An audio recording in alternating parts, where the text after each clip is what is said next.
Today, we're gonna cover everything you need to know to scale your Facebook ads with confidence, optimize your account, and ultimately see the success that you deserve. I'm gonna share my screen and show you every button, every menu, every metric, and give you best practices for every single option. And this is going to end with me literally sharing my screen and walking through step by step from scratch real world ad accounts where I am actively managing and optimizing and scaling brands spending between $100 a day and nearly $50,000. You are truly in for a treat today. Now, some of you are brand new and others of you have a moderate level of experience when it comes to setting up your accounts and optimizing them and ultimately scaling your budgets and your bank account. Wherever you're at, I'm gonna take you from there to full-blown expert by the end of this video. Now, I've gone ahead and broken down this video into timestamps down below so you can skip ahead to the part that you need help with or come back to it as a reference later. Just make sure to stick around to the end because we're doing another massive giveaway that you don't want to miss. All right, with that being said, let's get started on how to scale your Facebook ads so you can see the success that you deserve. Let's go. So let's start by going over what we're gonna cover today. We're gonna start by going through how to scale your meta ads, covering both surf scaling and stable scaling techniques. Now, it's great to scale your budget, but you need to know the information that you're looking at to do it with confidence. So, after we talk about how to scale, we're gonna dive into the Ads Manager dashboard. And I'm gonna show you exactly what information you can expect to see. We're gonna cover all the key information across each campaign layer, and we're also gonna do a campaign navigation and metric guide. And this will cover ad management and the optimization menu, as well as the definition of every metric that you need to know. And if there are any that you'd like to know that we don't cover, drop them in the comments section and I'll get back to you there. All right. After that, we're gonna get into how to organize your data so that you can create your own metrics. And I'm even gonna show you several of the metrics that Facebook doesn't give you out of the box, but I use on every single ad account. And I'm gonna walk you through how they work, how to build them, and share my screen so that you can see exactly how it all gets done. We're also gonna go through the definition and use case of each of the column presets. You're also going to learn how to set up your own presets, how to break down all of the data that you see, how to create reports that could automatically send you all the information that you need, and how to analyze dynamic ads. And at the very end of this, we're also going to cover your ideal reporting dashboard. And part of that, we're going to walk through a 4PI analysis, covering both a 4PI analysis and what every metric in it will tell us. I'm going to show you how to read the report, and we're going to do some real world 4PI case studies. I'm literally going to share my screen and dive through real world ad accounts of my businesses where I'm going to show you how I'm reading the results from $50 a day to brands that are spending nearly $50,000. Yeah, open kimono, no gatekeeping, no paywall stuff, just real world results where you get to see how I dive into ad accounts to scale businesses to see the success that they deserve so that you can do the exact same for your business. All right, enough teasing. Let's get into it. Let's start with how to scale meta ads. The two big strategies that we're going to cover here are surf scaling and stable scaling. These are really the only two ways for you to think about scaling your ads. And at the end of this, we're gonna make sure that you know exactly which one is the right choice for you. And the honest truth is, there's no guarantee that it's one or the other. So let's break that all down, starting with surf scaling. Surf scaling is excellent for rapid short-term growth. By definition, surf scaling means that we are increasing our budget in short bursts based on immediate performance metrics. The process to do surf scaling is quite simple. We're going to identify peak performance and increase the spend on ads performing above baseline metrics.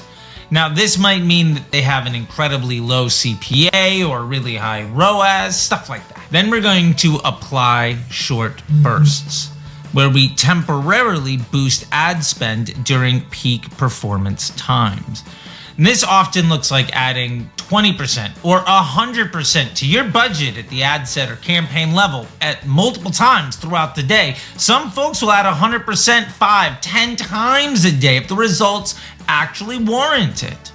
And something that I want to cover here that's really important is that when you increase the budget, it doesn't mean that you'll necessarily spend that entire budget. And a great way to think about this is an increase in the budget is how much you would likely spend throughout that entire day. However, if you raise your budget at noon, half that day is already behind you. So if you start at $100 and then at noon raise it from 100 to 200, you can expect to spend roughly 150.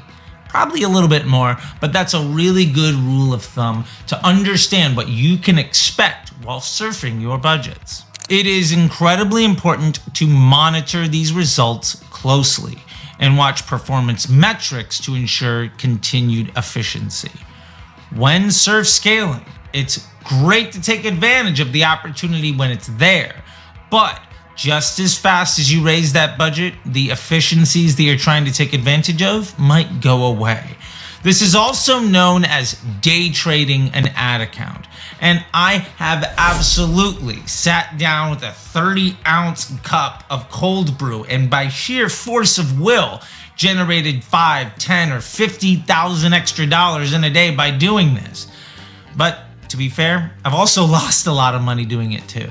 So let's get into the pros and cons of surf scaling. The pros are simple. You can have an immediate impact, quickly capitalizing on high-performing ads for immediate ROI. Also, another advantage of surf scaling is the flexibility. You are able to adjust budgets in real time based on ad performance. Like, if it's a good day, go out and get more money. And if it's a bad day, you might just take it all off the table. Now, that's really exciting, but there's also some cons with surf scaling. Primarily, it's a short-term focus. So surf scaling may lead to rapid ad fatigue as the audience quickly saturates. Also, surf scaling has a limited growth potential. While it can quickly turn a $50 budget into a $500 or a $200 budget into a $2,000, it often plateaus as this strategy doesn't build long-term engagement. And ultimately, probably the biggest con of surf scaling is that it is much higher risk. Frequent changes can lead to instability in performance metrics.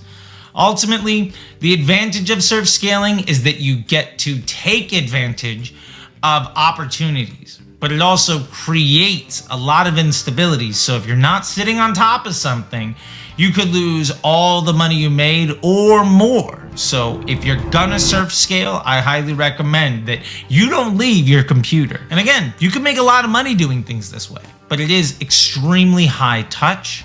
It's pretty stressful. And if you're wrong, you could lose a lot of money. So that being said, let's get to the other option today, which is stable scaling. Stable scaling is built for consistent long-term growth. By definition, this is gradually increasing your ad spend in a controlled manner to ensure sustainable growth. The process for stable scaling is also pretty simple. You want to start with baseline establishment. You basically want to say, this is my budget, and these are what my performance KPIs need to be, and this is what my tolerance is, knowing that sometimes it's going to be better and sometimes it's going to be worse than what I'd like it to be. But ultimately, bad days lead to more good days, and what we're trying to do is play the long game, where surf scaling might be a little canoe diving in between all of the waves. Stable scaling is more like a cruise ship, where you don't really care about the waves at all anymore. The process for stable scaling also relies on incremental increases, increasing your budget by a small percentage repeatedly.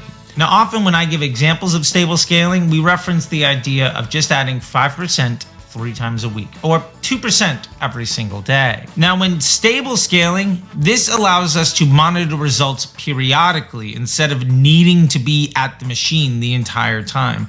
And you ultimately want to regularly review your KPIs to ensure that they remain acceptable. The advantage of stable scaling is that you can leave the keyboard. You're focused not on every minute or every hour or even every day. I manage accounts with stable scaling by looking at results maybe 2 or 3 times a week, max. And to be fair, you can get away with doing it like once every 7 to 10 days because you're not worried about the up and down of any given day and more just trying to steer that cruise ship in the general direction of success. And as long as you can do that, you don't need to worry about every minute of every single day. So just like we did with surf scaling, let's get to the pros and cons of stable scaling. The pros start with sustainable growth. Gradual increases in ad spend allow for long-term planning and stability. Also, stable scaling allows for far greater scalability. And this is way more suitable for trying to go from $50 a day to $10,000 or more by building a sustainable audience and performance over time. And another advantage of stable scaling is efficiency over time because it reduces the risk of audience burnout and maintains effectiveness of ad creatives longer. Now, you're going to hear a lot of people reference a term called ad fatigue, which totally happens. However, if you've built your campaign according to the one campaign style that we covered in the last video, which you can find right there, this will let those ads breathe and learn and evolve. And ultimately that means that your portfolio doesn't necessarily fatigue. And I've had ads running in stable scaling accounts for years, not weeks, years. And often my best ads run for at least 5 to 9 months doing it this way. And they might start at $50 and end at $2,000 a day just on that one ad. This is super powerful. And we're going to get to more of that here in just a moment. But let's cover the cons of stable scaling. So the 2 primary cons of stable scaling is that you get slower initial returns. Stable scaling is famous for having a slower ramp-up period, which may delay seeing significant ROI. Also, stable scaling requires patience. It requires a consistent commitment to long-term strategies without the immediate feedback of quick wins. Ultimately, stable scaling is great if you're ready to make the long run. This is a marathon, not a sprint, and that really defines which one is best for us. Surf scaling can be thought of as right here, right now. You get quick revenue boosts, and these are often short-term campaigns with high monitoring needs that require you to have a rapid response and plan for the potential of ad fatigue. Whereas stable scaling can be thought of as focusing on the bigger picture. This is for long-term growth, leveraging gradual budget increases. It requires strategic planning and allows you to develop an audience over time. And stable scaling has a much greater upside. Surf scaling delivers rapid gains with maximum management effort, but quickly saturates audiences. Stable scaling ensures enduring growth and sustained audience engagement with minimal risk of ad fatigue. So that being said, let me break down a Disruptor School best practice, because it's easy with surf scaling to say my results are good, throw in more budget. But if you really want to grow your business, I suggest you begin to try to focus on having the ability to leverage stable scaling. And if you want to do that, let me tell you exactly how to get the most out of it. Now, one of the biggest pushbacks on stable scaling is the perception of how long it takes to get to the level of scale that you could with surf scaling. So that being said, I want to break down a little bit of math here. Now, I've already dropped in the formula that you don't have to go through. Believe me, I get how ugly math can be, but for you nerds, there's the formula for you. Now, let me break down just how powerful stable scaling can be. If we can begin to focus on the question, can I add 5% more tomorrow? And we can say yes 3 times a week, or 4.73 weeks, or 33 days, basically 1 month, to go from 500 to 1,000. This basically means you can 2x your business every month. And if you were to do this over a year or 156 times, because it's 3 times a week times 52 weeks, 156 times where we add 5%, $500 becomes over $133,000 a day. That's incredible.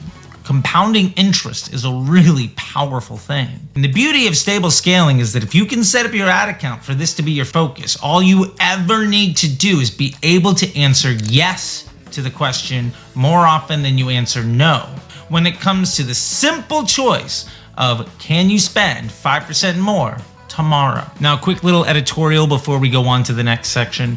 I always like to tell people that compounding interest is potentially the most powerful force in the universe. And if you can leverage it along with machine learning, you are unstoppable. And remember, Facebook is a machine learning algorithm. So we have to start to think about what are we teaching it? And can we take advantage of it doing all of the work for us? Now, if you're gonna get good at doing that, whether it's surf scaling or stable scaling, you need to know what to expect when you look at the Ads Manager dashboard. So now let's dive into everything you need to know when you open your ad account. This is the Ads Manager dashboard. And the layout is really broken down into 5 different sections. You have your navigation panel on the left-hand side. You have your campaign ad sets and ad tab in the upper center. You also have your metrics table in the center of the screen. And you'll have your toolbar and filters section in the upper row, which you'll see with the search bar that defaults to saying search and filter. And then in the upper right-hand corner, you can kind of put together some time frames. And then you have over on the right side, the charts panel. Now, the navigation panel on the left sidebar, this panel is where you can navigate between different parts of Meta's business tools, like the Ads Manager, Audience, Insights, Billing. You'll also see your ad account details here, including your business name, account ID, and campaign management tools. In the campaign ad sets and ad tabs, which is in the upper center, these 3 tabs allow you to switch views between the 3 different levels of a campaign, either the campaign level, the ad set level, or the ad level. And each tab shows performance data specific to that selected level, making it easy to track metrics based on campaign objectives, audience targeting, budget settings, and individual ad creative performance. Then you have your metrics table, which is in the center of the screen. This main area shows a table of performance metrics for each campaign, ad set, or ad. This table can be customized to show specific columns like results, reach, impressions, cost per result, and more. And later in this video, I'm actually going to show you how to customize these set of columns to show you exactly the information that you want, as well as go through all the presets so that you know how to navigate right out of the box. There's also a filter option at the top to view data for specific date ranges or performance windows. At the campaign level, you'll see high-level performance summaries, while at the ad level, you get more detailed insights into creative elements, like images, video, and copy. Then we get into our analysis and visualization tools, starting with the toolbar and filters. This area includes filters, sorting option, and a search bar. You can filter by ad objectives, delivery status, and placement. You can also customize the columns, set date ranges, apply breakdowns by demographic, device, time, and more. The toolbar also includes buttons to export, create reports, and save view options, allowing you to have custom report setups for easy future access. And again, later in this video, I'm going to show you how to do all of that stuff, plus a few really easy quick keys to send yourself reports on a regular basis, and easy ways to click one button to have the entire thing show you only the information that you need, again, at a single click. Also, you're going to have your charts panel. When you select a specific campaign, ad set, or ad, a detailed charts panel will appear below the metrics table. This panel shows graphical insights, including performance, demographics, placement, and delivery information. Now, before we get any further, let's just do a quick review on the 3 different layers of a meta ad campaign. The top layer is the campaign level. This allows you to select your primary advertising objective, the type of campaign, and your budget. Below that is the ad set level, and this is where you can set your goal, bid type, and targeting. And then lastly, we have the ad level, which is where you can put in your creative, copy, calls to action, link, and tracking UTMs. So let's dive a little bit deeper into the campaign level. When you're looking at the campaign level of a Meta Ads campaign, you're seeing the highest level view of your ad structure. This level is where you set the overall objective for your ads and get a snapshot of key metrics related to the campaign's performance. This campaign level view is a high level overview intended to show you how your campaign is performing toward achieving its overall objective. From here, you can drill down into the ad set and ad levels to refine audience targeting, budget allocation, and ad creative details to improve results. When viewing the ad set level in a Meta Ads campaign, you're one level deeper than the campaign level. The ad set level allows you to control targeting, budget allocation, placement, and scheduling for your ads.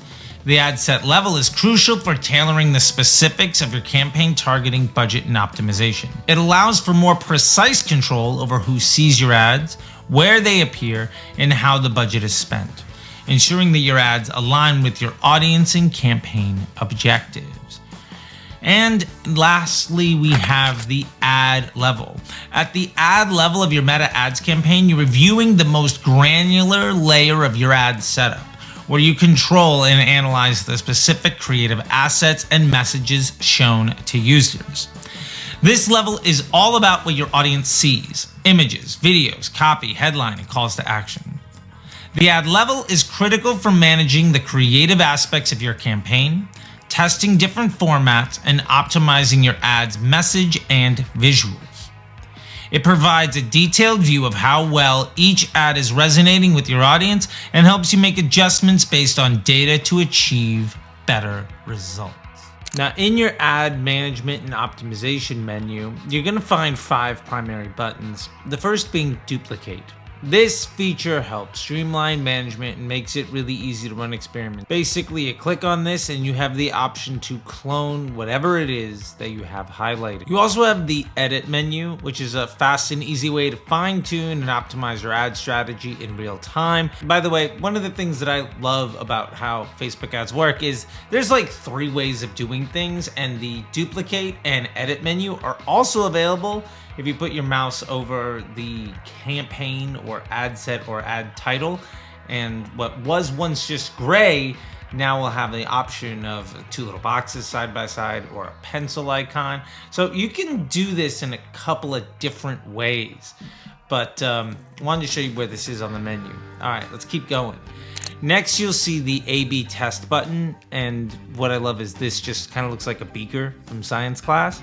This is an easy access to the experiments section of the Meta Business Manager.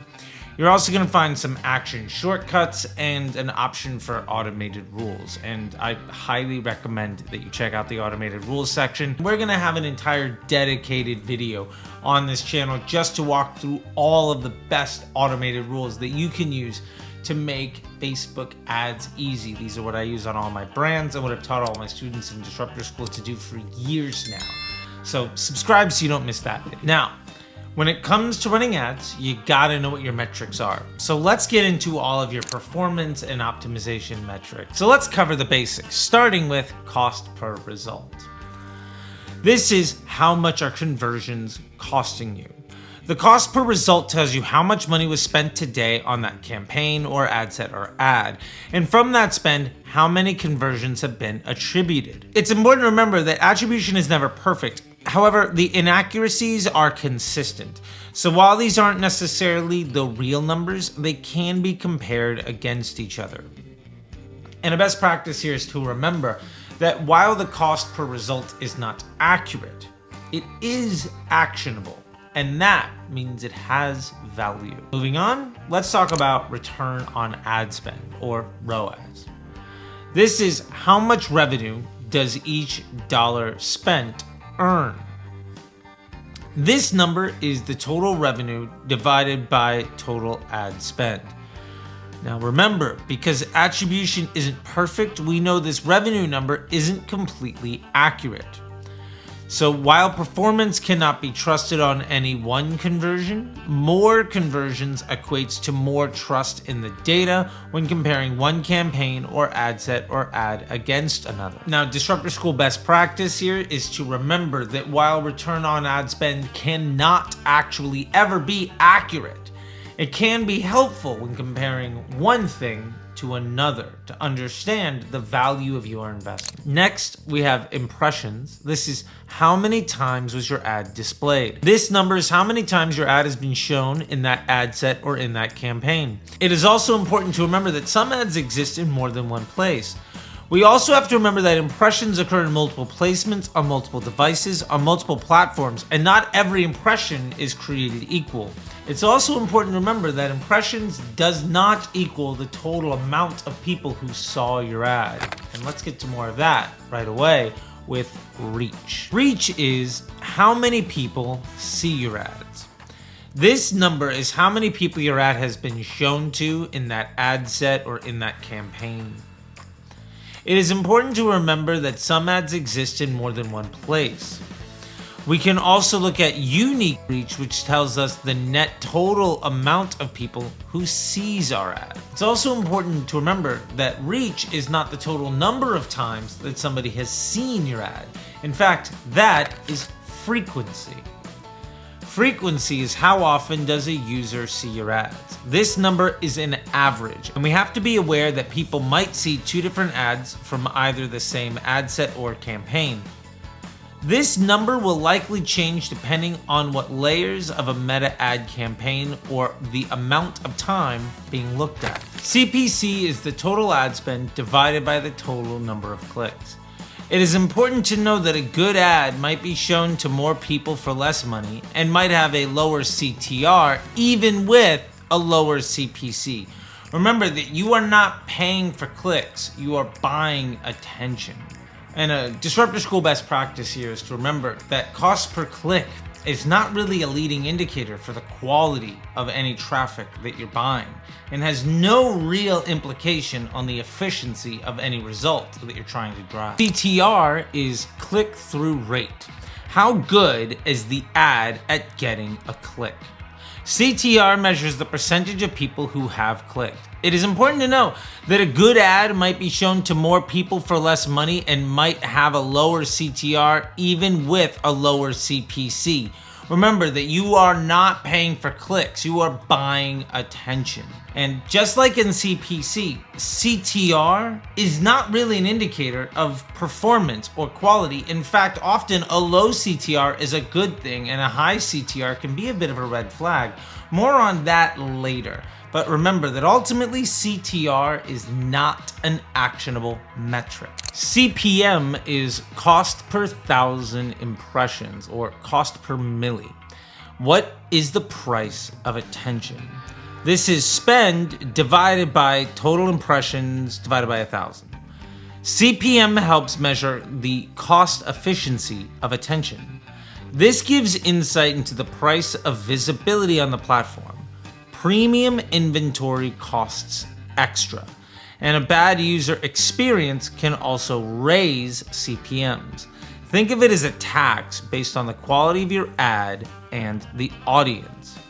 A Disruptor School best practice here is to remember that CPMs are not directly correlated to performance. However, when we get to a 4PI analysis, they can definitely give context to the performance that we see. Some additional metrics to know that are more based on engagement would be result rate. This tracks the percentage of users completing the desired action. We also have relevance score and quality ranking, and these are ranks of ad quality based on user responses. We also have engagement rate. That's the percentage of interactions such as likes, video views, and comments. We have unique link clicks, which tracks how many individual users have clicked a link. And we also have clicks, which is any click on the ad and all clicks on the ad. Now, there's an important distinction between link clicks and just regular clicks. And basically, a link click is when somebody clicks on a CTA. But a click can be somebody stopping a video or hitting see more, on a longer primary text. It might be a click on the user profile to take them to that Facebook page. So there's more things to click on than just the CTA, and that's basically the difference between link clicks and all clicks. We also have landing page views, which counts the number of users who wait for the page to load, and content views, which counts the times a page with a tracked offer loads. We have add to cart, which counts the times a user added an item to their cart. We have initiate checkout, which counts the times users have started the checkout process, and purchase conversion value, which is total attributed revenue. So now that we know all of the basic metrics, let's get into how to organize all of your data. In this section, we're going to cover how to create your own metrics, how to set your own presets, how to break down the data, how to create reports, and how to analyze dynamic ads. So let's start with how to create your own metrics.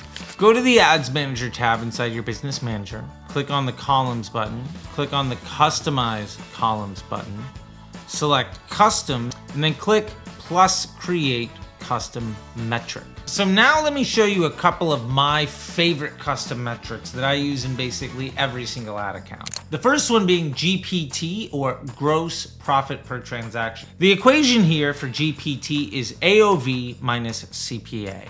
So the way we figure this out in our custom metric is we open parentheses and then have purchases conversion value and then close parentheses minus cost per purchase. And we can name this gross profit per transaction. Let's have the format equal currency. And our description here is that's AOV, or average order value, which is the purchase conversion value divided by purchases. And I usually default to making these available for everyone with access to the business, but you can choose to make it just you. GPT is an essential metric for anybody running ads to sell something, because it tells you how profitable each transaction actually is. Not by ratio, but down to the real dollars and cents, or pounds, or lira, or euro, or whatever you're running ads for. Now the flip side to GPT is TVP, which is total volume of profit. And while GPT tells us the value of each transaction when it comes to how much profit we're making, this tells us the overall volume of profit amongst all transactions put together. And that can be really important. The equation here is basically revenue minus ad spend. So in our custom metric, when we're building this, we can do purchases conversion value minus ad spend. We can go ahead and call this profit volume. We're gonna make it currency. We're gonna describe this as total volume of profit. And again, I like to say that everyone with access to this business can access this metric. Now, TVP, again, is ideal for anybody trying to sell something, because if you make $5 profit per transaction, that might not sound like a lot. But what if you're selling 10,000 things? Your volume of profit would be $50,000. And I can't tell you how many times I see people opt for a larger margin on a much lower volume and ultimately make a lot less money than they could otherwise. And one of the easiest ways of scaling your business is understanding what is the most effective way to access profit. So between GPT and TVP, you're gonna have a very clear and granular understanding of where the profit that you make actually comes from, so that you can strategize around the best way of scaling your business. So before we move on to the lead gen side of business, let's cover a little bit of some Disruptor School best practices here. GPT and TVP optimal use cases. These metrics are valuable because it helps us understand the profit of each transaction, which is especially useful when the amounts that people spend vary.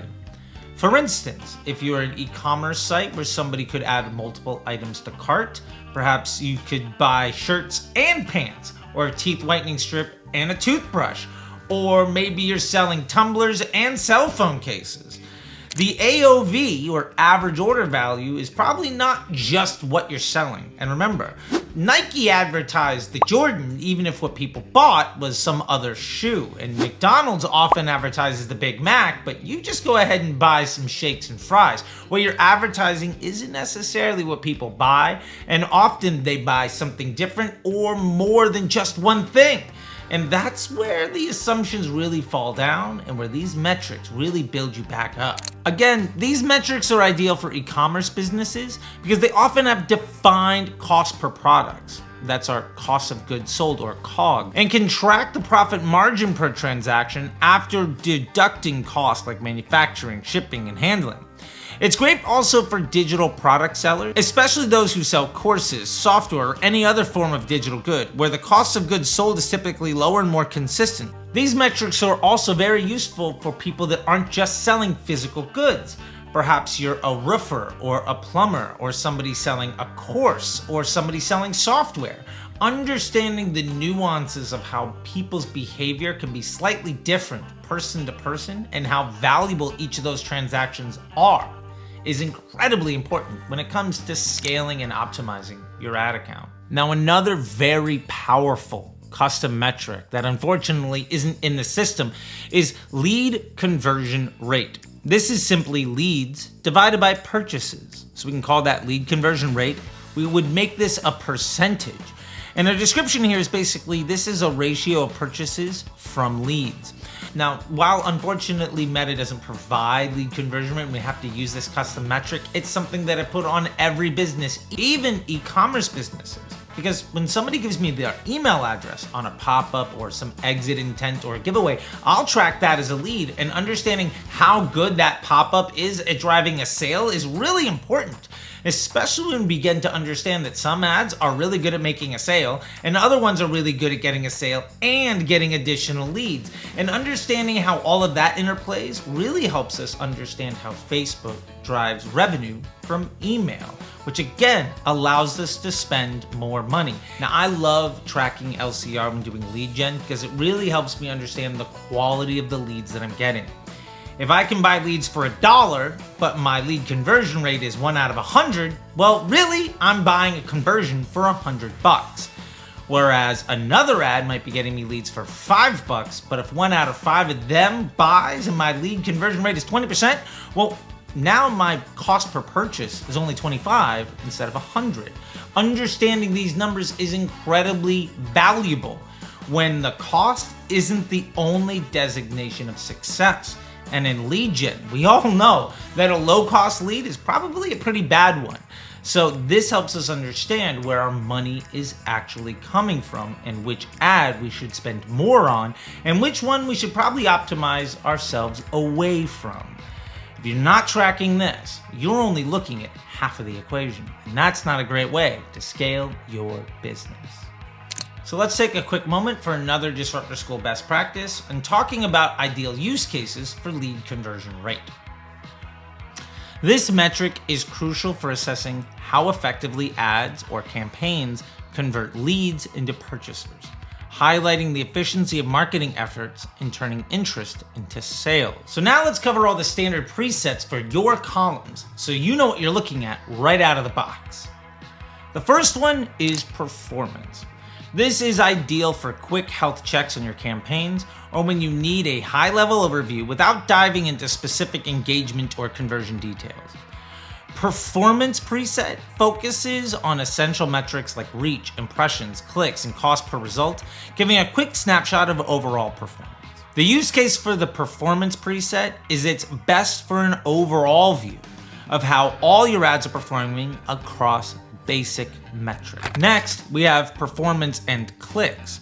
This is ideal for campaigns focused on driving traffic to your website, where understanding click behavior is key to evaluating ad effectiveness.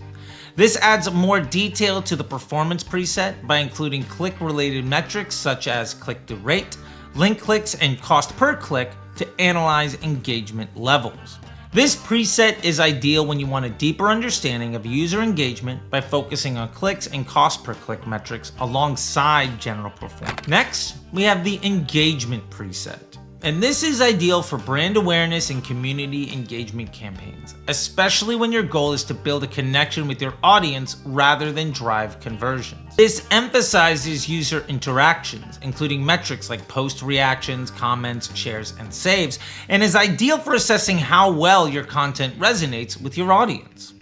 This is designed to assess how well your ad content is resonating and driving social interactions. likes, comments, shares, things like that. This is ideal for video ads aimed at storytelling or brand awareness, where monitoring how much of your video is being viewed and engaged with is critical to refining content. Video engagement preset is designed for video ads. This preset shows metrics like 3-second views, video average watch time, and throughplay, helping you gauge video performance and viewer retention. This preset is essential for video campaigns because it allows you to track viewer retention, average watch time, and engagement metrics unique to video. The next preset we're going to cover is in the sales section, and it's called purchases. This is ideal for direct response or sales-driven campaigns where measuring the return on ad spend and cost per conversion is essential to assess profitability and efficiency. The purchases preset focuses on conversion-based metrics like cost per conversion, conversion rate, and purchase value, and is essential for measuring the effectiveness of campaigns aimed at driving actions or sales.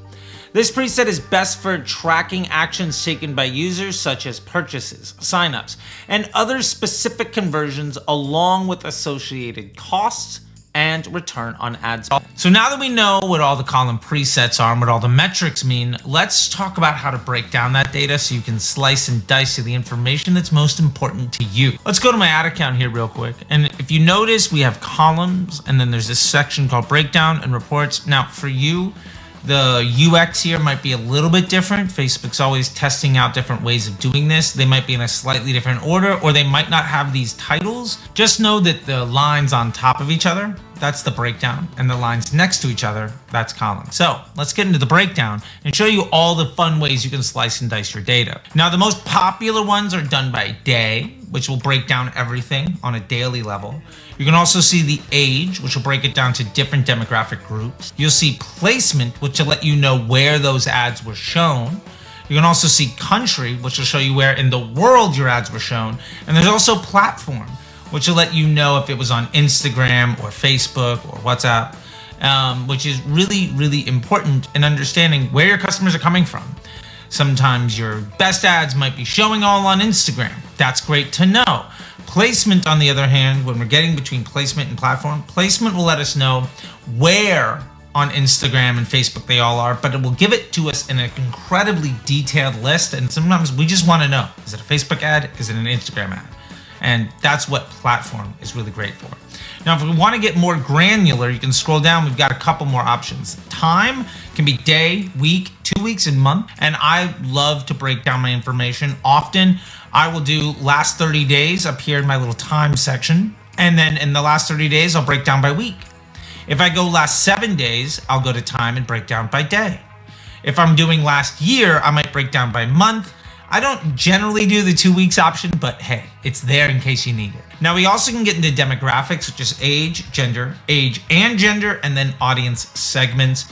Generally speaking, age is really interesting. Gender is really interesting. These age and gender sections, this is way too granular. I don't ever see anybody really using these bits of data. But hey, if you do and you find a tremendous value out of it, please drop some sauce in the comment section. I'd love to be able to level up and know what you're doing. All right, so now let's look at geography. Here you have country. You have country and audience segments, which really helps you tie country to some of those Advantage Plus audience data pieces. You also have a region. Now, region helps in that not just country, but this will show by state or province. And it's really important to know that sometimes you're showing ads because of where people are. Sometimes you show people ads because of where they live. And that's an option that you'll have at the ad set level. You also have business locations. So if you are running a pizza joint or a bridal shop or a plumbing business or a solar energy install lead gen company, business locations can be really helpful because you put in the address of your physical location and then see how each one is doing. This was incredibly important for me when I was running ads for like Pizza Hut and Jamba Juice and Papa John's and Jack in the Box, stuff like that. It becomes really, really important there. Also, car dealerships. There's a lot of good use cases for this, but it's basically for local businesses, real physical businesses, not so much for the online retailers. And lastly, we have DMA.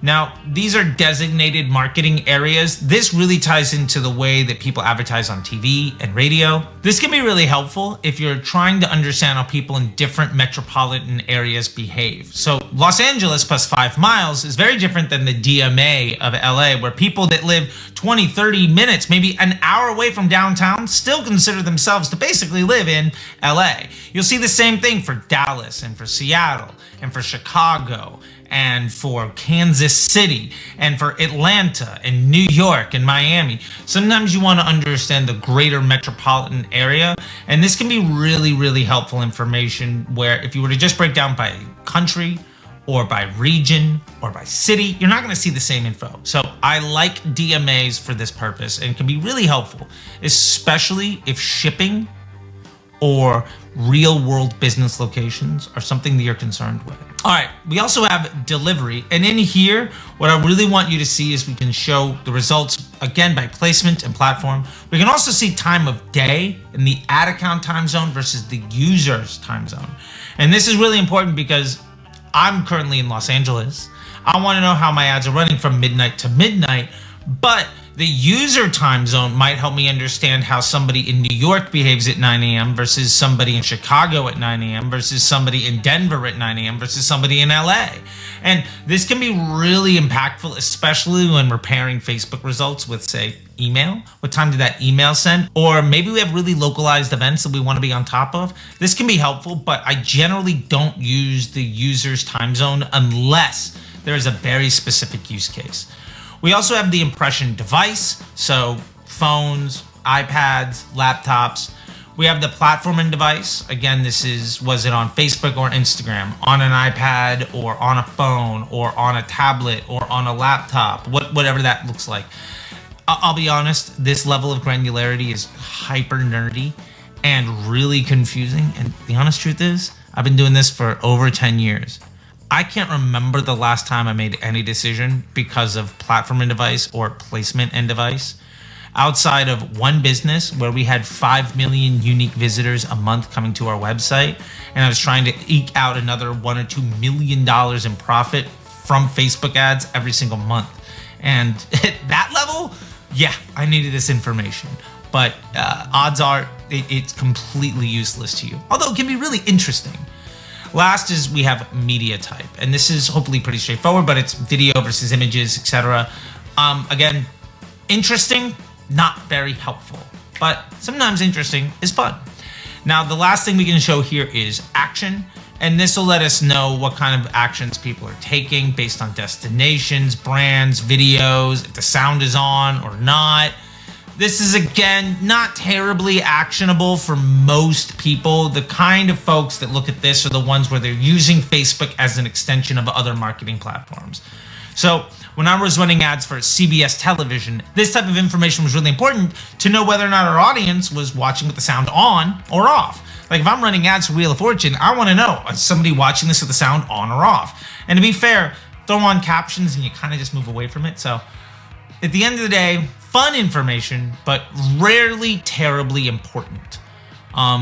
Big businesses use this, but again, if you're not spending 20, 50, 100 million a year, odds are this isn't going to help you at all. So now let's talk about how to break down dynamic ads. And what is really important here is to understand that when you're looking at DCTs, flex ads, or catalog, this breakdown section has a little bit more information in it. So one of my favorite things to do is go to delivery.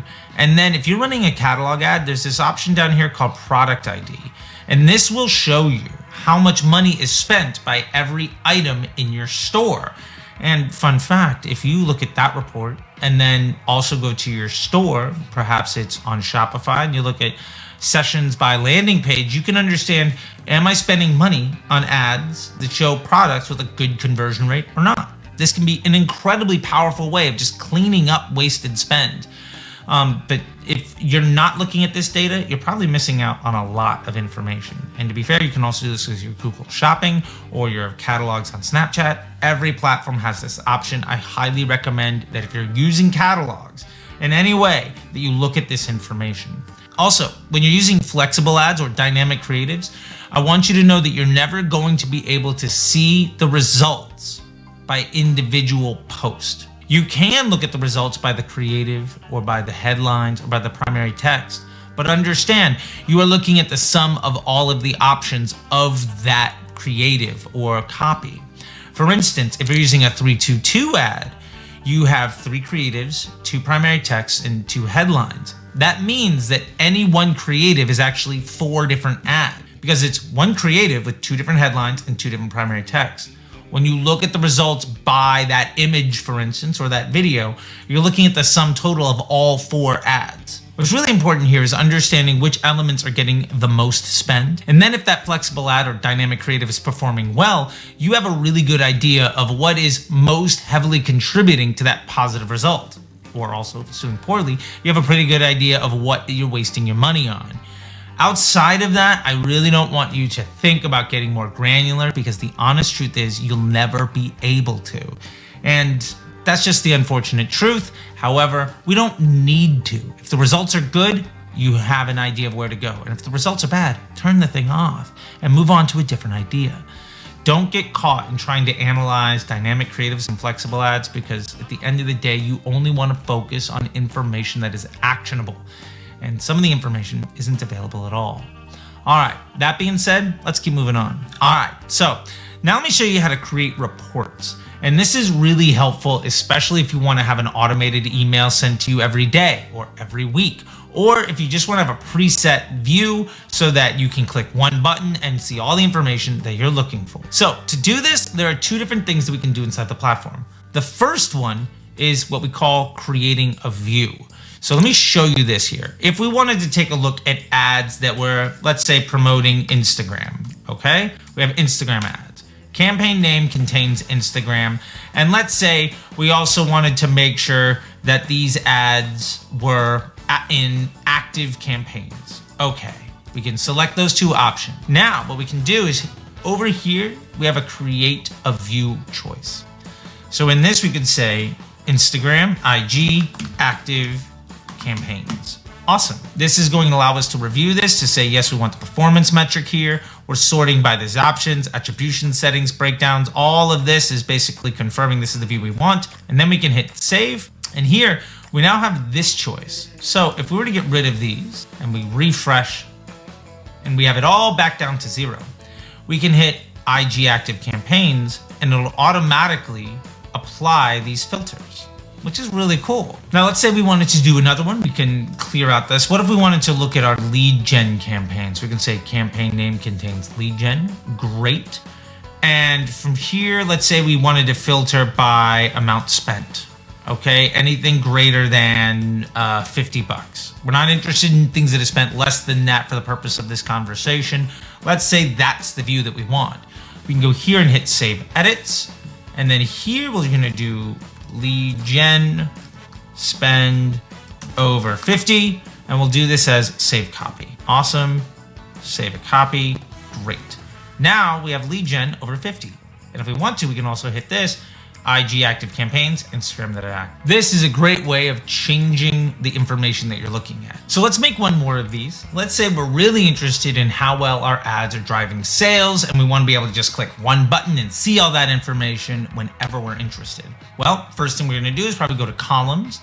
We're going to hit discover more column presets. We can scroll down to sales and sales. Awesome. You can see these columns have changed, and now it shows amount spent and CPM and reach, and we're getting much more of this performance data like ROAS and results and cost per. Great.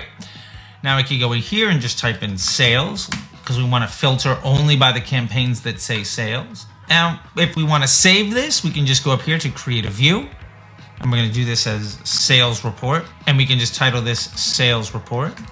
Awesome. We can describe this if we want to. Campaign results, fantastic. This looks good. We can hit save. And now we have another view option. So we have Instagram active campaigns. If you take a look at these columns here, when we hit the sales report, they change. Now, the other kind of report that we're going to have here is having the system just generate Excel spreadsheets that you can email to yourself or send to colleagues or other people in the business or folks that you don't want to have access to your ad account. Now, to do this, we go over to our reports section and we can create a new one. We can also view view, add creative performance, and we have some templates that we can use right out of the box. So let's just say, for instance, we want to have a campaign report. So this is going to show us some untitled reports. We can always name it later. And this is letting us know that we have the options for multiple attribution settings. Great. If we want to name this report, we could just say this is a sales report. Awesome. We could do this as campaign level report. Awesome. Now we can save this. We can also customize our columns if we want to. We can adjust from a pivot table to a trend analysis or a bar graph. You can select different ad accounts to include. And these are really powerful things. And I'm actually going to be doing a full course video here that'll be like well over an hour long on just this section. But that's another video for another day.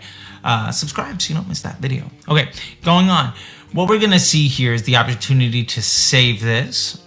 Great. We can also share this so that we have this link, and we can also share this with people outside.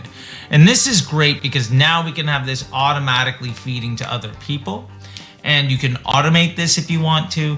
There are a lot of choices. One of my favorite things to do with this is to have this link and send it to folks that I don't want to have access to the ad account because maybe the finance department needs to know how much money we're spending, or the sales team wants to know where results are coming from, or maybe your creative team wants to know how all of the ads are doing, but you don't want to have a conversation with them all the time and give them access, and you're worried that they're going to turn things on or off and all of that fun stuff. You can just build the spreadsheet that you want and then send it to people and give them a link to look at it whenever they want. And that is incredibly powerful. It improves transparency, it eliminates dumb meetings, and ultimately saves you time and helps every other person in your business get the information they need without bothering you. And that is incredibly powerful. So I love creating reports this way. This is how I do it. And again, you can share these with other people. You could also go up here and just export it so that you can get it into your own CSV, Excel spreadsheet, etc. And if you save your reports, you can also filter through all of the available reports you have by going to the All Reports section, and you could have a bunch of these listed out. So easy peasy, how to get it done. And they'll give you suggested report templates and a lot of things. So again, we'll dive into this in a much deeper detail, but I want you to know how to do this right away, especially if you're working on a team. This is a great way to improve visibility and accountability with saving you time. And that's what this is really all about. Now, we've talked a lot about the standard out of the box options. Now I want to show you how to build your own preset column sets. And we're going to do that by actually building your ideal dashboard. This is a 4PI analysis, and we're going to also include some of those custom metrics that we included before. So you can think of this as a 4PI plus 2. All right, again, this is an option that I use on 99% of accounts. I'm going to show you how I do it. Literally, if you were to do an audit with me, the very first thing I would do is set this up. And then we can actually have a conversation around the data that we're seeing. So let me show you what that looks like. So we're going to go back into our ad account. We're going to go to columns, and down here we're going to go to customize. Now, whatever preset you'll have a lot of these options on the side. We're going to go ahead and just X out of all of this stuff because we don't need it. In a 4PI analysis, and again, we're going to get to that in a little bit. I just want to show you how to build the report, and then we'll walk through all the steps. We start with amount spent. So we can just start typing in spent. Great. And then we're going to want to know frequency. Okay. Then we're going to want to know CPM. Awesome.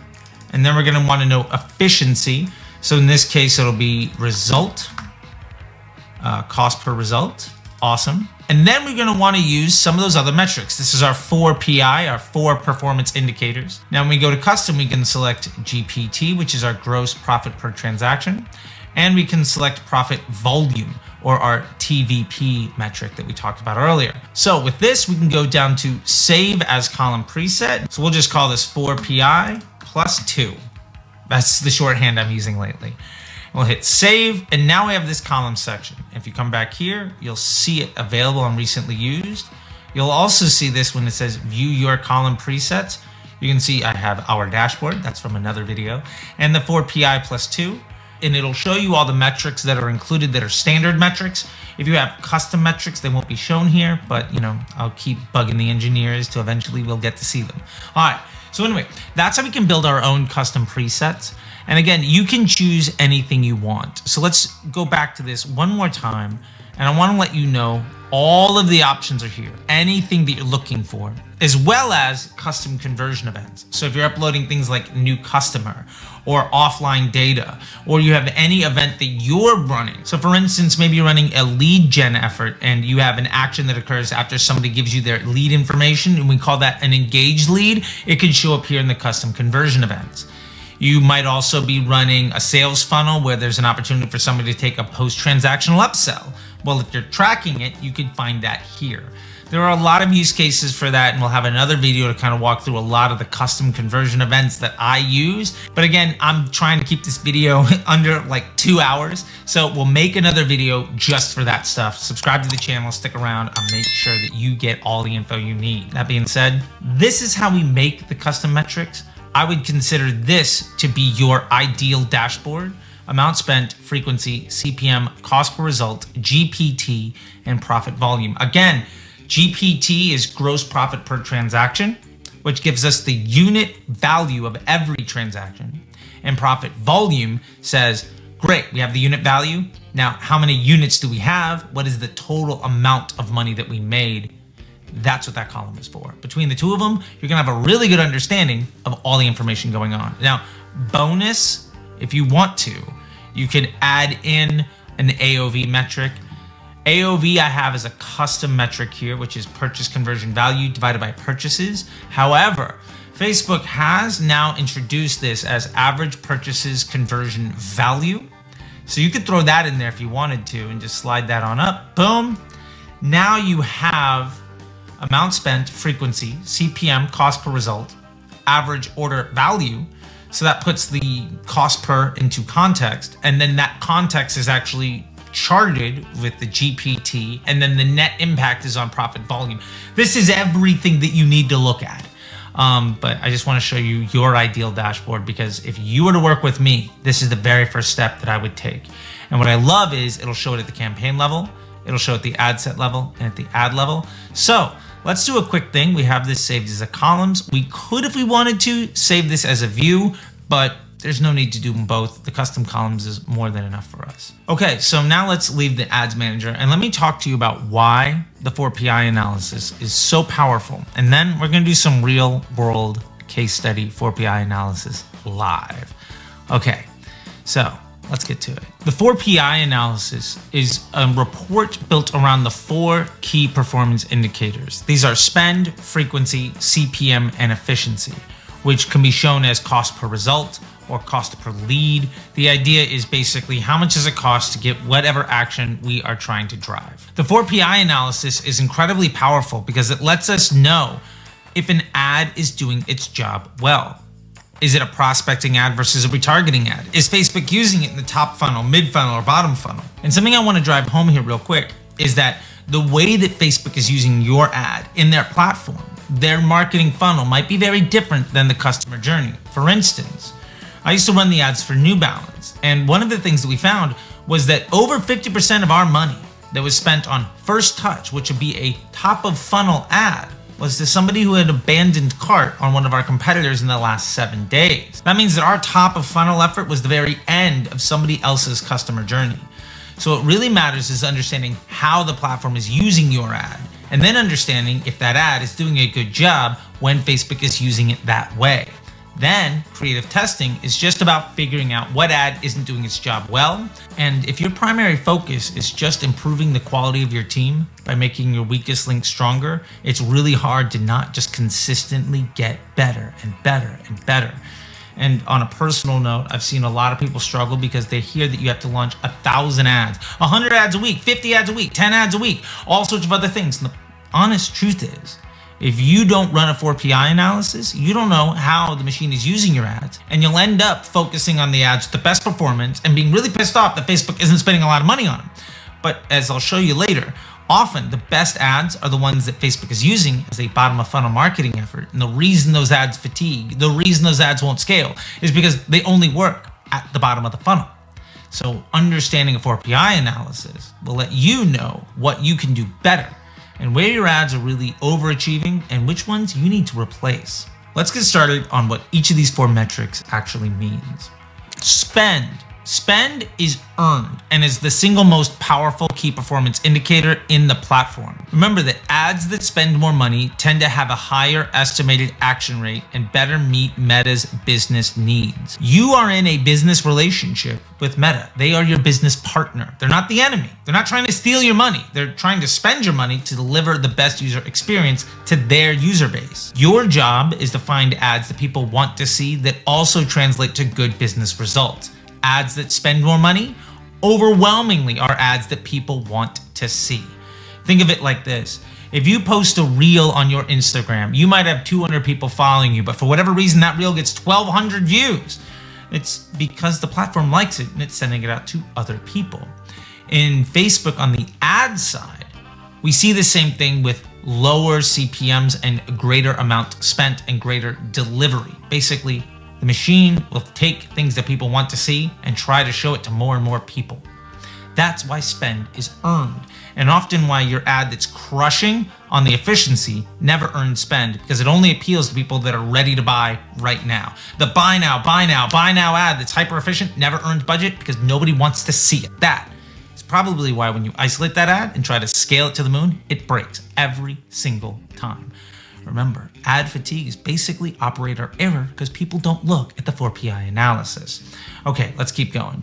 Next, we have frequency. This is the amount of times an ad is seen by the average person in a day and is an indicator of where that ad sits in the customer experience funnel. Now, we have a cheat sheet that you'll see here a little bit later, which I highly recommend you screenshot, download, print it out, slap it on the wall. But basically this, if your ad has a frequency by day, I don't care about the frequency by week or by month, that doesn't matter. If we look at a frequency by day and that ad has a 1.5 frequency, you can think of that as 50% of people saw that ad twice. If that ad has a 1.1 frequency, you can think of that as 10 people saw that ad twice. And what that really means is if 50% of the people that are seeing your ad are being retargeted with that exact ad today, that is a retargeting ad. If 10% of people are seeing that ad twice in a day, that's not really a retargeting ad. 90% of that budget went to showing an ad to a new person. That is the difference in a top of funnel ad versus a bottom of funnel ad in the way that the platform is using it. Remember that the way that Facebook uses your ads in their internal marketing funnel is very different than the customer journey. And those two things are not necessarily aligned, but understanding the difference is vital to success. All right, let's keep going. Next, we have CPM. This is a reflection of the quality of the user experience as well as an indication of the quality of the audience. Simply put, ads that people want to see tend to have a lower CPM because Facebook wants to show that ad to more people. You could also think of CPM as a tax. A worse experience costs you more money to show to somebody. Basically, if you're a burden to somebody's experience, they'll let you show that ad, but it's going to be more expensive because you're not aligned with your business partner's goals. A great example of this is if you have a hardcore DR, buy now, buy now, buy now ad. Overwhelmingly, the frequency on that ad is going to probably tend to be higher, and the CPM on that ad is going to be higher. So basically mean that ad works, but it's only working because it's showing that ad to a smaller group of people more and more often, and it's costing you a fortune to reach each one of those people. But sometimes that works, and you can see if it's working by the efficiency. And the efficiency is how effective is this effort at being the last touch before conversion. So with all of this information, we can really understand where an ad is in the marketing funnel as Facebook is using it to show it to their users. Now, like I said, here's a cheat sheet for you, and you can just take a look at this and you notice basically if 15% of people or less are seeing your ad twice in a day, that's kind of a top of funnel effort. If 35% or more people are seeing the ad twice in a day, that's kind of a bottom of funnel effort. And to be fair, this is a cheat sheet. Sometimes if you're running cost caps and advantage shopping, these frequency numbers are going to be higher. And if you're running all broad without any advantage anything, they're going to be lower. Worldwide audiences are going to have a lower frequency versus hyper local audiences are going to have a higher one. If I try to hit 5 miles around my house, that frequency is going to be a lot higher than anybody in the world. So there's some context to this, but this cheat sheet is hopefully going to help you understand how to think about these things. So let me show you how to read this report. Then I'll give you a bit of a best practice, and then we're going to dive into actually doing this live. All right. So what we're looking for is we want to be able to identify if ads are doing their job well or poorly. Ideally, we will have a well-balanced team where every ad is doing its job. If the ads are balanced, then we can easily scale with consistency and confidence in a sustainable fashion. A really easy way of thinking about this is a prospecting ad is going to earn more spend. It's going to have a lower CPM and a lower frequency. And that also means it's probably going to have a lower efficiency. Basically, that bad ad is going to earn a lot more budget because it's filling the funnel. But maybe the ROAS on it, or the cost per result, isn't nearly as good as your retargeting ad. And your retargeting ad is going to be the one that probably doesn't earn as much spend, has a higher frequency, has a higher CPM, and a greater efficiency. Basically, they're going to have some ads where the cost per result is below average. Those ads tend to not earn as much spend. Historically, people are saying Facebook is dumb, why don't they spend the money on the ad that is better? And it's because the frequency and the CPM are higher. It only works as a retargeting ad. And if you only run those retargeting ads, they fatigue really fast because you're not using prospecting ads to fill the funnel. Remember, the Facebook marketing funnel is different than the customer journey. That is incredibly, incredibly important.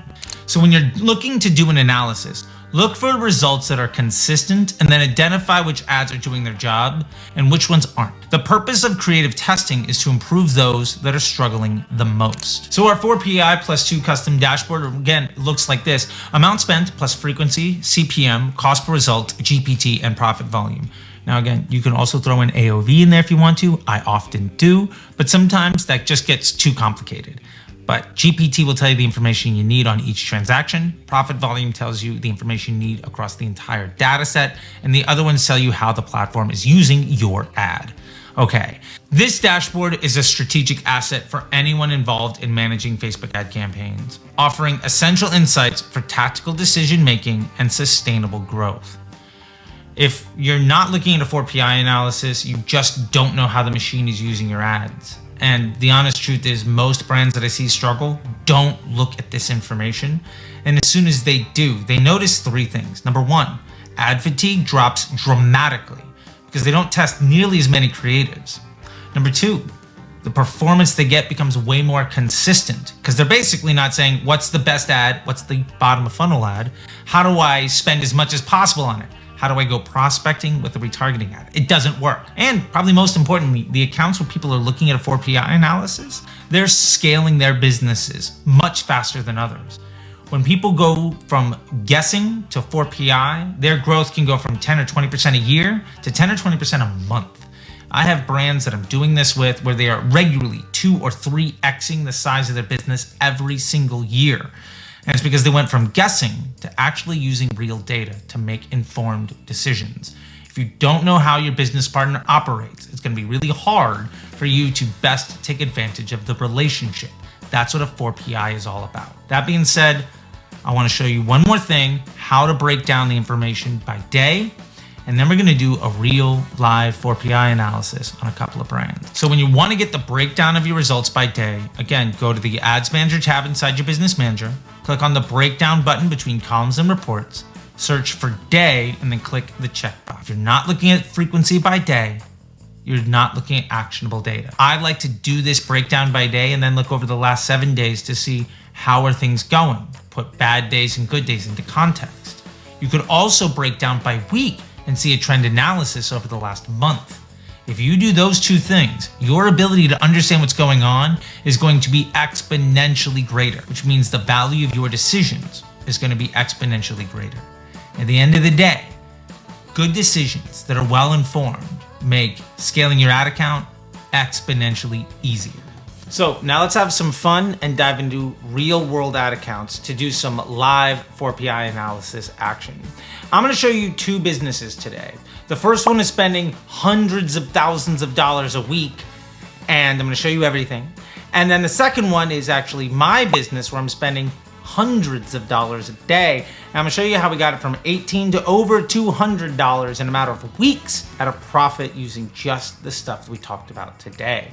So all that to be said, let's dive into it. We're going to start today with a great brand from the Disruptor Agency Brand Accelerator Program, King's Loot. They have this amazing product called the King's Loot Wallet. And so let's dive into their ad account and how we're promoting that product. So this is the ad account. Let's hit update, okay, just to make sure it's all up to date. All right, now I've done some selections here just to show just the King's Loot wallet stuff. There's some other brand development and other things here. Let's just keep it on the information that's important. Now, what we have is over the last 7 days, we spent $100,000 to promote this product. If we just look across the board at our 4PI analysis, and you notice we have a 4PI plus 2, and there's a couple extra goodies in here because we're also tracking new customers, but that's a whole other video for a whole other day. Subscribe to the channel because I am going to be doing a video on custom metrics. I'm going to show you how to get new purchasers as a column inside of your Facebook dashboard. Okay, that ought to be said. Let's get back into this. We have amount spent, we have frequency, we have CPM, we have cost per purchase, we also have GPT and profit volume. So let's dive into the RAD account. This is the last 7 days for this campaign. And there's a bunch of other ad sets in here that we could be looking at, but none of them spent any money. So I said, just show me the ones that have money spent. And that's why we're looking at these 6 ad sets. Now, with all that being said, let's take a look at our numbers, establish some baselines, and begin to understand how all these ads are working. First off, we spent $102,000 over the last 7 days. Nice. Our frequency is averaging at like a 175. CPM is around 20 bucks. CPA is about $1.10. Our gross profit is around 30.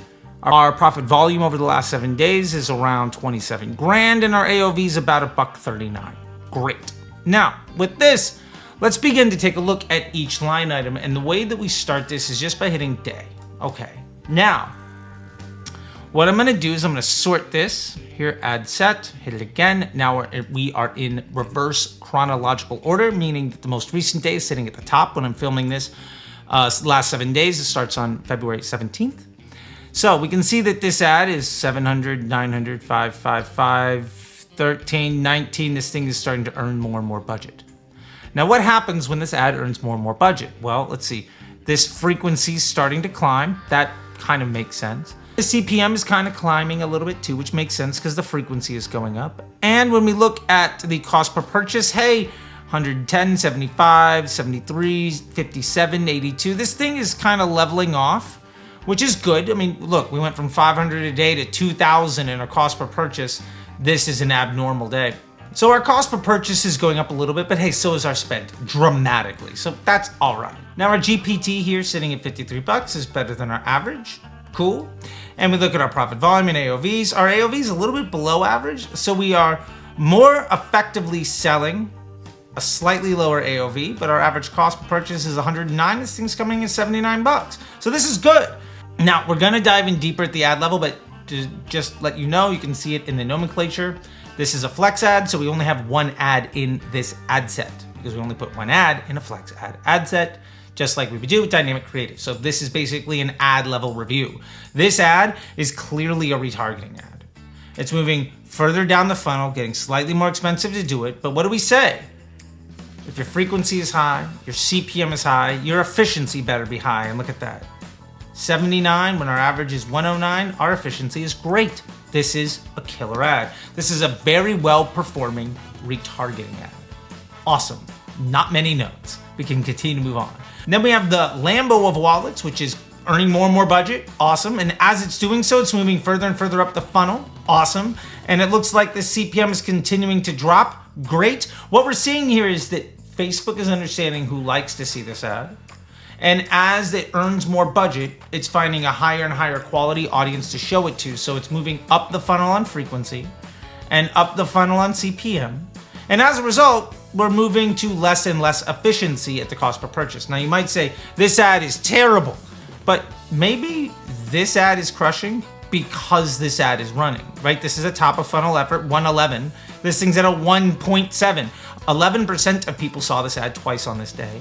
70% of people saw this ad twice, but you kind of blend these two together, that ain't bad. It's actually a little bit better than this account average. So, but if you begin to blend these two together, 80 and a 150, this isn't bad, and they're both looking good. Look at this. This cost per purchase at 150 is only $10 per sale less efficient. This cost per purchase at 150 is only $10 less profitable per transaction than this one at 79. So you might say, wow, this ad sucks. The CPA is high. Why is it getting all the budget? Well, I mean, it's also great. Look at this AOV. These are the same product, going to the same landing page. The kind of ad you run attracts a certain type of attention. This ad is phenomenal at attracting the attention of people who spend more money. That's great. I know that this is twice what that is, but because of this differential, that is great. And if we basically make $10 less per transaction to wildly improve the volume of sales that we're getting at 80 bucks, I'll take that all day. Like, no notes, put it in the Louvre. Let's move on. All right, now we have casino vibes, and we see this one, ramped up spend. The frequency is clearly kind of pegged as a retargeting ad. The CPM kind of shows that as well. The cost per purchase, though, didn't match. This is a bad retargeting ad, right? At a 1.4 and a CPM above average, we can't have a cost per purchase that's also worse than average. And the GPT here, 33 bucks, barely better than the average, not useful. And the AOV is above average, that's great, but like not enough to justify. And if we look at this as a retargeting ad and this is a retargeting ad, well, give me the one at $25 CPM versus 23, but closing people at $80 versus 128. Like, I'll take that all day. I get that the AOVs are a little bit different, but this one makes $20 more per sale, and I can do so at 50%, and I can do so at like 2/3 the cost. I can access $20 more profit at 2/3 the price. That's so important. This is a bad retargeting ad. Okay, let's move on.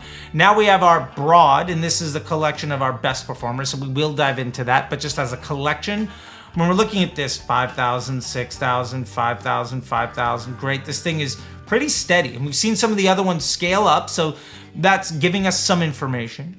And this is basically pegged, right? 1, 1, 2, 1, 2, 1, 2, 1, 2, 1, 3, 1, 2. The frequency, this is well established. The CPM is kind of getting cheaper. Awesome. So like, this ad is getting better reception, even if it's going to people more often. It's finding the right people to show this ad to, which is great. And our cost per purchase is a little bit more expensive than average at 125, but our GPT's at 41. Our average is 29. So it costs us a little bit more money to buy a customer that's worth a little bit more money. And at the end of the day, that's not a bad thing. That's above average, that's above average, that's also above average, but that's okay, because this is incredibly consistent. I'll take 1/3 of my budget coming in at above average performance all day long. Now all I have to do is take a look at the items that I want to get rid of, which we already showed a couple of those. Now all I have to do is find a couple of items to get rid of, and this will optimize the efficiency of this effort dramatically, right? Like, we're looking at a rolling 7-day average, but if we get rid of this 127, and this is at a 125, our average cost is gonna come down a little bit. If we get rid of this 33 GPT and instead keep a 41, our GPT is gonna come up a little bit. Our AOV is gonna come up a little bit. Like, this is a bad investment, this is a better one. Fantastic. Now, let's look at 2 other ideas that we ultimately turned off. Another Lambo of wallets effort. It was basically an A/B test on the concept. This one was the loser, that one was the winner, and we compare them against each other. Let's just do this real quick. And when we compare them against each other, this one saw less and less spend, 1,600, 1,400, right? Moved further up the funnel in the frequency, which kind of matches the spend, so probably not. It was getting less and less spend at probably the same time that its buddy over here ramped up, right? You see that ramping up at the same time, this one's ramping down. Yeah, that's not an accident. And you see the frequency, it shows that it maybe is moving up funnel, but look at this CPM. Nobody liked this ad. So it was showing this ad to a smaller group of individuals more often. And then as we dropped the budget, it just showed it to less people, less often, but we still didn't really improve the quality of the user experience. And the CPA was bad, the GPT was bad. The AOV is great, but 180 on the AOV, that shows you how bad this ad is. That at an AOV of $40 more than average, this is still a bad investment. So what happens?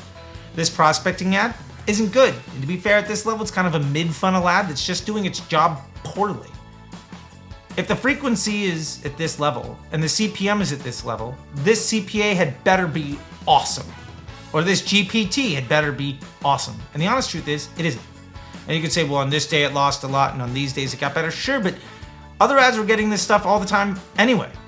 And we look at this guy, this one just sucked, so it's gotten rid of. Now, let's do one more bit of analysis here. We can dive into our winning ads. We have one post ID in here that spent $35,000 in the last week.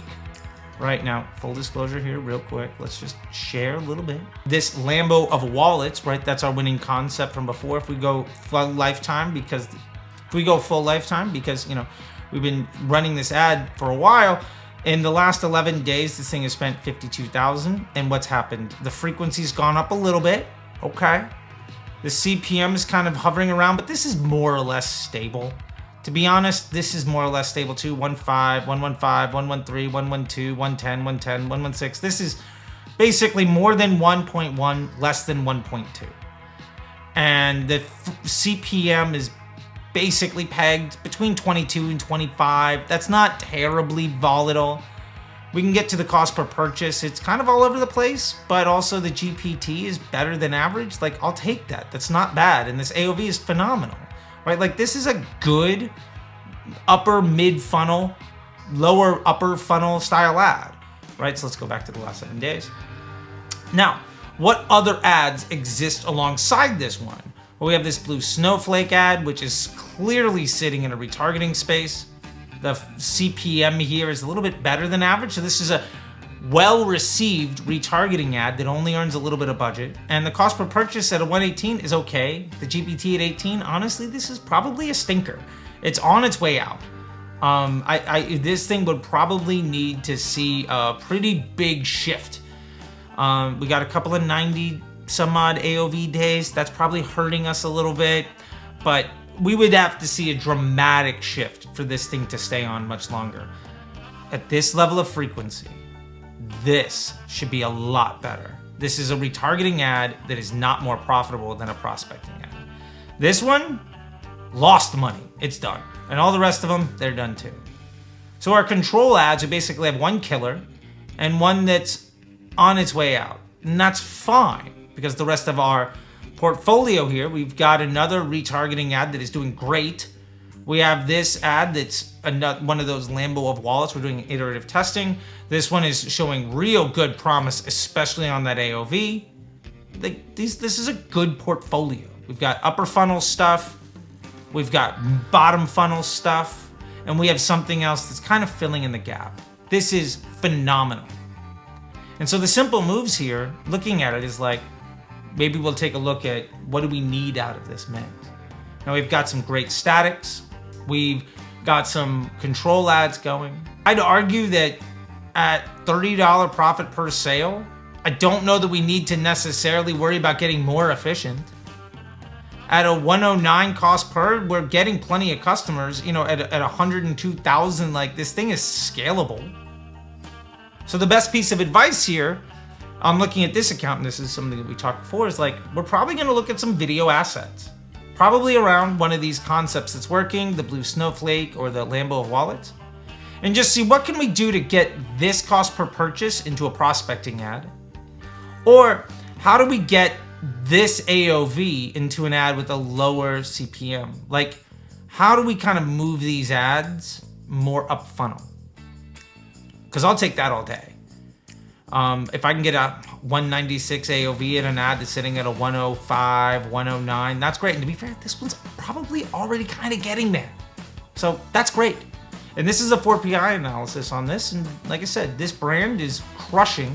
Now, if we were to just look at this one campaign inside this account, it's been running since the middle of December. Okay. And it's scaled from 1,800 a day up to 6,000 or 8,000 a day. And that's great. Like, the last thing that I'll say here is, if you look at the results by week, this is great, right? I'll take all these numbers. We're scaling up spend, frequency is dropping, CPM has clearly gone up because of Q5, but that's all right. Our gross profit per transaction, we're making more and more money on this ad the longer it's running.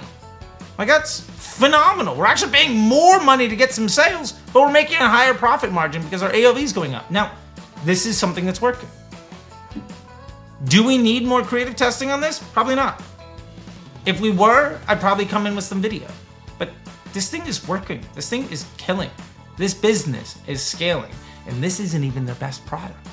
Now, the other thing I'm going to show you here today is Disruptor Academy. Now, I launched this. As of the recording of this video, this is about 3 weeks old. This is my community on School. This community is $97 to join community with 168 members. This is an MRR device. People basically stick around and they continue to scale up their business. I'm running some ads for this. And let me show you the 4PI analysis on this because it's completely different than the last one.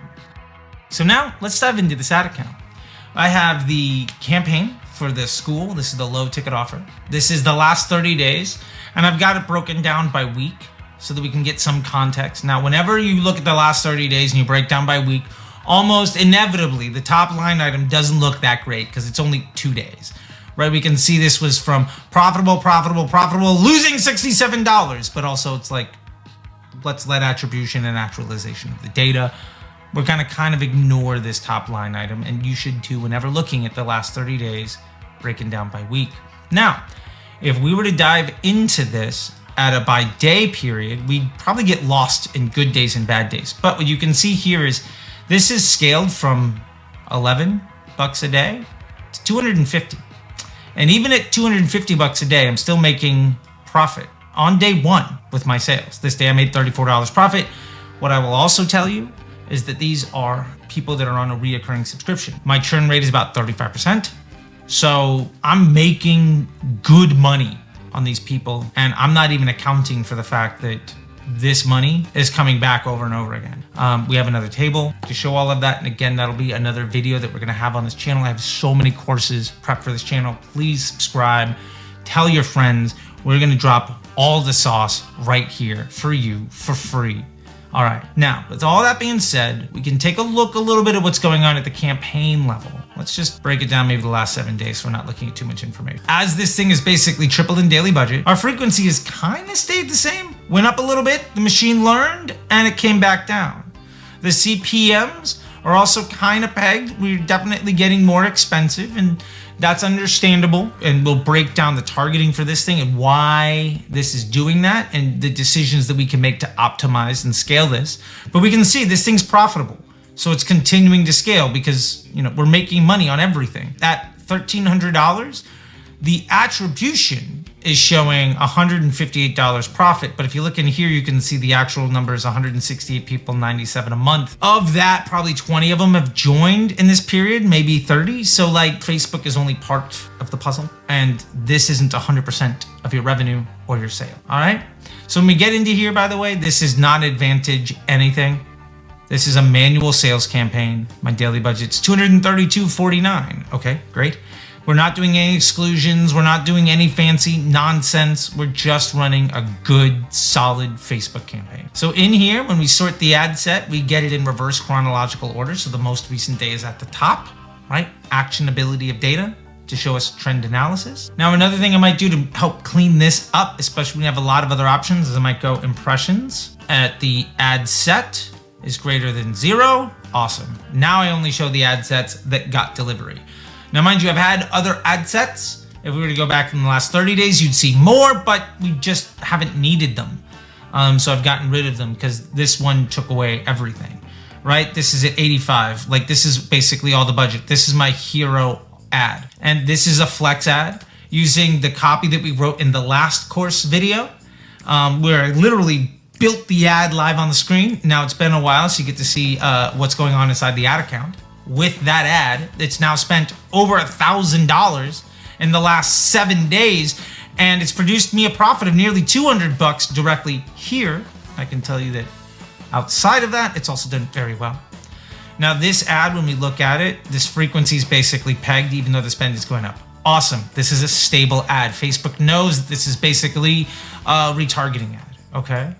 The CPM is kind of stable, although yesterday was a little abnormal. There's also another day down here where it was a little bit less at a 44. Like, this is basically roughly a 50. Okay. It's an info product to a small market where I'm doing broad retargeting with a single set of static images as my creative. I don't expect the CPMs to be fantastic on it. But my cost per purchase is around 84 bucks. My AOV is 97. This thing's profitable. There's one bad day, I guess you could say this thing is profitable. And we've got a day where I lost 100 bucks, a day where I lost 9, but all in all, I don't really care. This thing's making money. And when we look at the other ad here, this other one is ramping up in spend and then kind of dying down. And we see that it was trying to use this as a prospecting ad, and then it gave more budget and became a retargeting ad, and now it's really trying to figure out what's going on. The actionable insight here is simply that this ad is so dominant that nothing else can really earn spend. This other creative concept is doing well at chipping away, but to be fair, we've just been scaling up the budget anyway. And as it's done so, this hasn't found somebody to buy off of this concept. Now, to be fair, I'm gonna continue to scale this thing even at break even, because for me, I'd be willing to lose $5 or $10 per sale. So I got a lot of room to go before I'm uncomfortable scaling this thing. And I understand that this one's coming across as a loser, but I'm willing to make that investment over time. Now you could say, look at the CPMs, look at the frequency. This is a retargeting ad. How are you gonna scale this thing? You need video, you need UGC, you need testimonials, you need a bunch of new concepts that are all gonna get you a better cost per purchase or whatever else. No, I don't. You don't need to solve problems that you don't have. The 4PI analysis here simply says we have 2 ad sets with static images and winning headline that have gone through testing from the GPT that I shared in the last video. One of them is earning all the budget. The other one basically isn't at all. But the 2 of them running together has allowed me to triple my budget in 7 days at a profit. I do not have a problem, so I'm not gonna try to fix it. Now, full disclosure, I do expect this to struggle at some point. And what I've done is I've gone in my community over at Disruptor Academy and I said, hey, if anybody's got some testimonials, send me some video. And I'm just gonna start seeding with some testimonial videos to see if I can do some version of upper funnel metrics, to see if I can move the needle there. If this thing continues to not spend and this thing continues to scale, at some point, this is gonna get to a 5 and get to a 0, maybe even lose a couple bucks. I wanna have that next concept ready to go. But this thing is scaling purely on broad retargeting with static, with the copy that I built on the 322 GPT. You don't need to do anything else other than continue to add budget. Now, if we look at it, sure, yesterday, no sales. That's weird, it's an anomaly. I can tell you I've gotten a bunch of people today, so if we were to blend it all out, it'd be just fine. I'm very happy with this effort. I've spent $1,300 in the last week, and my check from school for just this last week is gonna be nearly double that. I'm happy. I've also generated more sales in my business because of the people that have gone through this experience. I'm happy. Remember, when you're running ads, if you look at it as, am I profitable on day 1, you're gonna struggle to grow. In this business specifically, joining Disruptor Academy is a lead. I'm making money on leads, but really what I'm selling is all the other services in the business. I'm working on prioritizing to my second purchase. When you're trying to scale any business, you have to look at what is the easiest way of accessing cash flow. If I can get people into a community on School, where I'm giving away all of this wonderful information and helping by answering all of their questions. And for that, they're basically spending like $3 a day, and I can help them earn 5, 10, or 100 more. That's a great return for them. And the folks that are really winning, that want more help, they're coming to me and spending a lot more. I will tell you this, in the last 7 days, off the people that have come through this funnel, this has actually made me nearly $20,000. Not the $2,500 or so I'm gonna get from School. I will take $1,400 in ad spend at just above break even to more than 15x my return in just 7 days. If you want to scale your business, you have to start looking at accessing cash flow, and you have to start looking at your ads as if it's working to not mess with it. The worst thing I could do is launch 100 new ads in this and see what works. The worst thing I could do is launch cost caps to try to get the lowest cost per purchase. The worst thing I could do is run an ASC campaign alongside of it and try to beat this thing out. This works. I've already solved the problem of acquiring leads at a profit that I'm monetizing behind the initial transaction. If you're selling clothes, don't look at it as selling the t-shirt. Look at it as, when I sell the t-shirt, that allows me to sell another shirt or a pair of pants or some underwear or something else to that person. If you're selling any product and you have multiple products, if you are running a business and want to scale and optimize your ad account, you have to focus on what is the easiest, most reliable, most stable way of investing in the acquisition of future cash flow at a profit.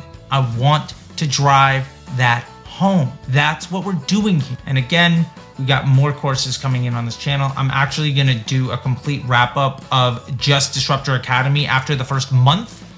And we'll probably check in every 3 months after that to show you all the steps that are going along the way as I build this into $1 million business, which according to my projections should take me less than a year. You can do it. There's nothing stopping you from doing all of this. All right, so there you have it. That's how to scale and optimize and analyze your Facebook ads to see the success that you deserve. Now, I promised you a massive, massive giveaway at the very beginning of this video. And if you look on the screen, it's not gonna be in the description, but there's a link right here for those of you that made it this far. And in there, you're going to see a massive giveaway just for you as a thank you from me for giving me your time and as a gift from me to set you up for the success that you deserve. All right, with that being said, I hope you really enjoyed this video. You'll also find the link in the description to check out Disruptor Academy. And if you're ready for the next video in your journey to maximizing your success and truly being an expert in this space, check it out right here. I made it just for you. All right, with that being said, until next time, I'll see you on the internet. Bye.